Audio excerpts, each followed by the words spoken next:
The other day, Tony Earls was convicted of manslaughter, and in the penalty phase, where the jury gets to set the penalty, he came and he testified. And we're going to take a look at some of that this morning.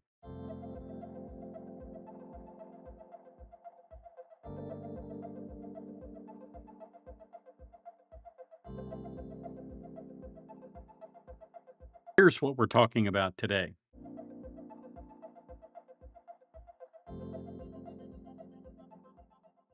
Now, Mr. Earl's direct examination covered his personal history, his motivation for carrying a firearm, the events of the aggravated robbery on February 14th, 2022, and his subsequent remorse for the death of Arlene Alvarez, as well as addressing some miscellaneous incidents with his stepson. I'm not going to go into his life and times or that stuff about his stepson. Basically, I'm going to summarize some of his testimony here this way. He testified that prior to the incident in the case, he'd been the victim of aggravated robbery several times. In the first incident, around 17 years of age, he was very afraid and very shocked when he saved his money for his little brother's bicycle and his nugget earnings were taken away at that point. I can understand how that kind of stuff happens in a really bad neighborhood, which I guess he grew up in a really bad neighborhood. And I can understand that might make you predisposed to want to resist, but some of this doesn't square with his actual testimony. In the second incident, 5 people with guns jumped out while he was walking through apartments after performing music. They took his money and his cell phone and questioned him about being a gang member. And the third incident involved a drive-by shooting outside his mom's house. He explained that he acquired guns because everybody's having guns. Let's listen to some of his testimony here, and you make your own decisions about what he's saying. Now, the first bit of testimony, which really kind of, I think, started me off on a bad foot with this fellow, was this answer to tell us about your family. How many? I have 6 daughters. Can you give us their names? It's kind of difficult for me to tell you guys my daughter's name because of the safety that I'm a protector. So for me to just give my daughter's name for them to be looked up, I really don't find it uncomfortable. That's fair. Thank you. And I retract that question. I didn't give that consideration. If the lawyer knew that he was going to answer that way, it was a dumb question to ask him, because it comes off with, I'm a protector of my daughters, but not that guy in the truck. So again, I think it came across really tone deaf to me. Tell me in the comments what you think it meant. It just seemed a little, I don't know, self-serving maybe. You tell me. At what point did you decide to start buying guns? I came to the conclusion like everybody is having guns, so I'm like, I need to get me a gun for protection as well. When did you first get a gun for protection? My first gun it wasn't a handgun. It was a shotgun. And did you use that for home protection?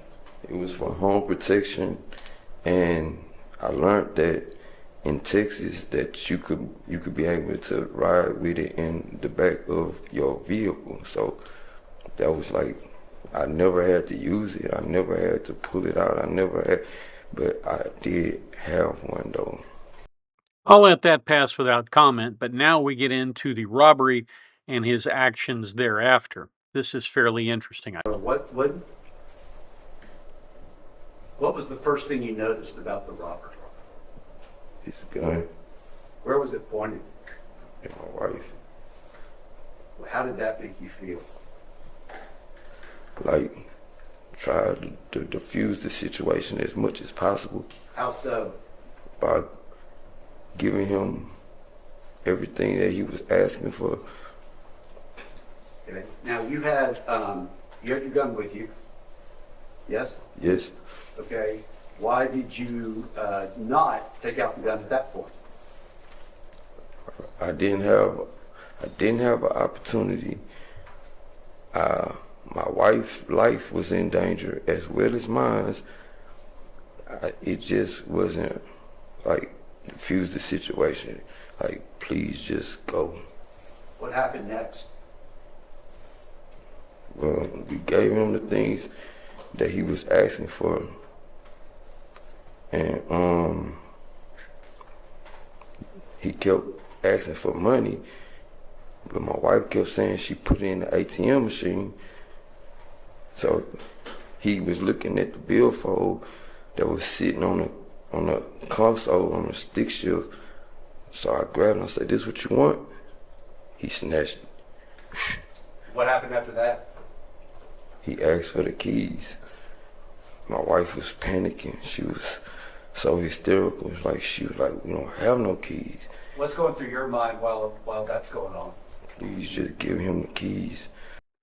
Now, the prosecutor has a really smart comeback for this when he actually does the cross-examination, and we'll get to that in a minute, but it's pretty obvious that, he just really, I don't know, either he doesn't know how to tell his own story, which is possible, or he has such a jumbled up view of how things happened that day, he just can't get it out. I don't know.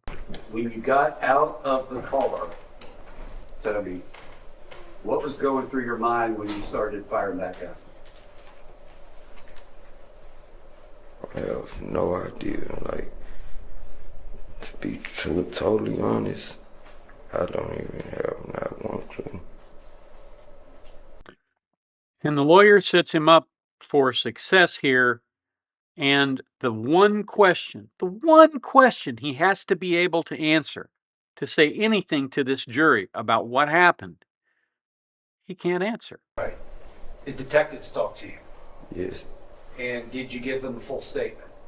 yes, And when they talked to you, I mean, they told you you had a right to be silent, you had a right to a lawyer, and all of that, didn't they? yes, And you told them that's fine. I'll still talk with you, right? yes. All right. At the time that you're talking to them, did you realize that there was a family in the car at the beginning of that conversation? No, sir. Me not asking them to forgive me for my mistakes that I made that night, my decisions that I made. I just want to ask them, can they find it deep in their heart to forgive me for my actions? Mr. Earls, how do you feel about the fact that you took the life of a 9-year-old girl? It was me. Mr. Earls, this is another obvious question, but I have to ask it. You didn't know there was a family in that car, right? No, sir.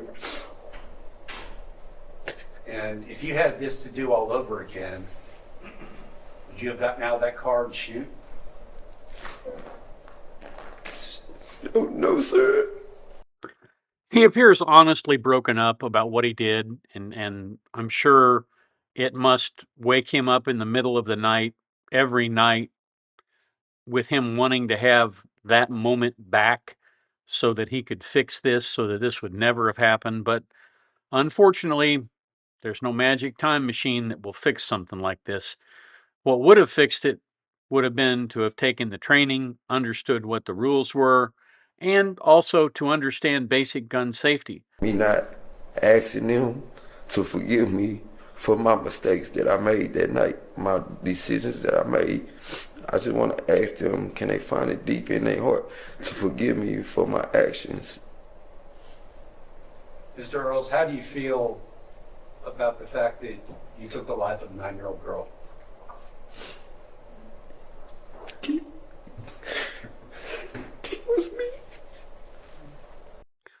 I don't know whether Earls is at fault here or the attorney is at fault, but this was ham-handed. One of the things that you have to do, even people who are Christians, in order to repent, you have to say that you're sorry and not do it again. I'm going to fix my ways, and then you can get forgiveness. But instead of offering them a heartfelt apology, and that would have gone a long way, I think. Instead, what he does is he asks for forgiveness of the people that he's harmed when he hasn't even really come to an apology, at least in my view. I don't think any of the things that he said up to this point equate to an apology. It's, gee, I didn't mean to, but that's not an apology. And so, again, I'm not certain whether this is an error on the part of the counsel or the part of the witness, but either way, this came off about me, instead of I'm so sorry for your loss, which I think would have done a much better job of convincing the jury to go easy on him. But now it's the prosecution's turn, and I'm just going to play the clips that I have here together so you can see what the prosecution's goal was. Could have stayed in that car, right? I had to get the keys out the car. Well, that's the thing, is you had said at the time you thought he had thrown the keys to the front of your car. That's what you said immediately that night. He had thrown the keys to the front of the car, right? Yes.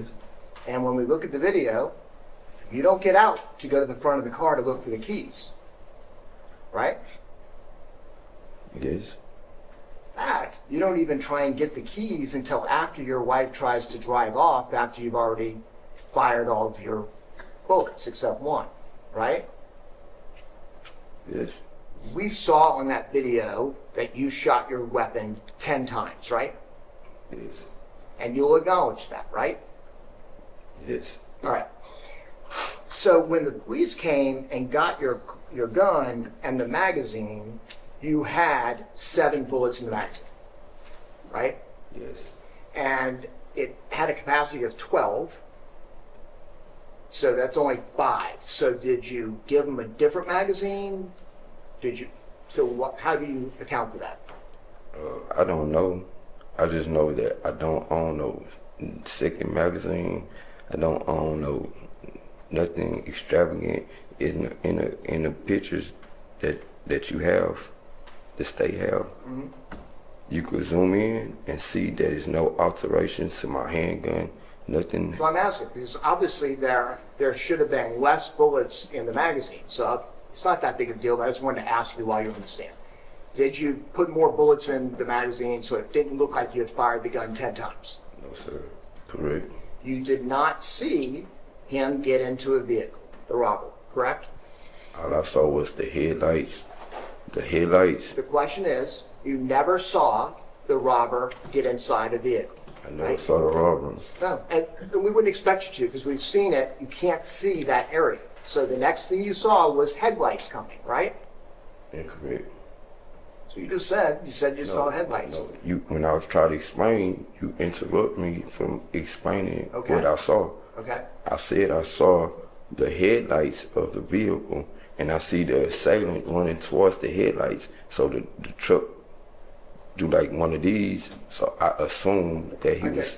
That's the problem, sir, is that from your vantage point, you would not have been able to see that dip from the car because the chase sign was blocking you. You've just been watching these videos from across the street saying he changed. You can't see that. Do you understand that? No, not really. All right. What is the question that you're asking? My question is you're claiming you heard gunshots. You've seen the videos. You've seen the technology. The only person in the chase area who was shooting a gun was you.